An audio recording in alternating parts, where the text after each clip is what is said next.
Hi friends, చిలకడ దుంపలతో గులాబ్ జామ్ ఎలా ఒకసారి చేసి చూడండి. చాలా బాగుంటుంది. ఇదిగోండి, ఎంత క్రిస్పీగా గులాబ్ జామ్ లాగానే ఉంది.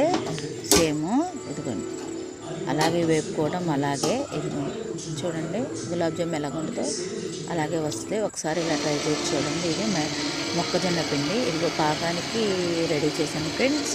గులాబ్ జామ్కి ఎలా రెడీ చేస్తాం అలాగానే ఇవన్నీ చిలకడ దుంపలో ముందే ఉడకబెట్టుకుని ఉంచుకుని దానిపైన ఉన్న తోలు తీసేసి కొంచెం మొక్కజొన్న పిండి కానీ మైదా పిండి కానీ వేయచ్చు ఫ్రెండ్స్. అలాగనే వేయించు. ఈ రెండు వేస్తే రెండిట్లో ఏదో ఒకటి వేస్తే కొంచెం మార్నింగ్ బాగుంటుంది. నేను ఎక్కువ వేయలేదు ఫ్రెండ్స్, కొంచెం వేసాను.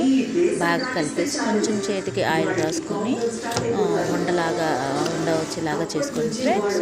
చాలా బాగుంటుంది. ఒకసారి చేయండి. చిన్నపిల్లలు ఒక్కోసారి గులాబ్ జాము అలాగే పెడితే తింటారు కదా, ఇలా చేసి పెడితే హెల్తీగా చాలా బాగుంటుంది.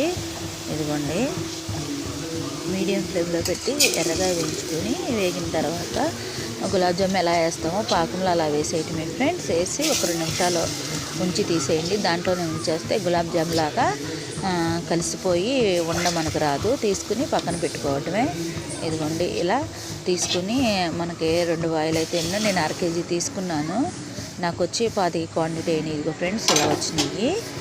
ఇలా వేసుకుని దీంట్లో వేసుకుని మీడియం ఫ్లేమ్లో పెట్టుకుని వేయించుకుని తీసేయటమే. ఎంతో హెల్తీ టేస్టీ చిలకడ దుంపల గులాబ్ జామ్ రెడీ అవుతుంది ఫ్రెండ్స్. పిల్లలు పుట్టిగా గులాబ్ జామ్ అయితే చిలకడ దుంపలు అయితే తినరు కదా, మా పిల్లోడు అంతే ఫ్రెండ్స్. ఈ వీడియో ఎలా ఉందో చెప్పండి. నచ్చితే లైక్ చేయండి, షేర్ చేయండి, సబ్స్క్రైబ్ చేయండి. ఎలా ఉందో వీడియో కామెంట్ బాక్స్లో పెట్టండి.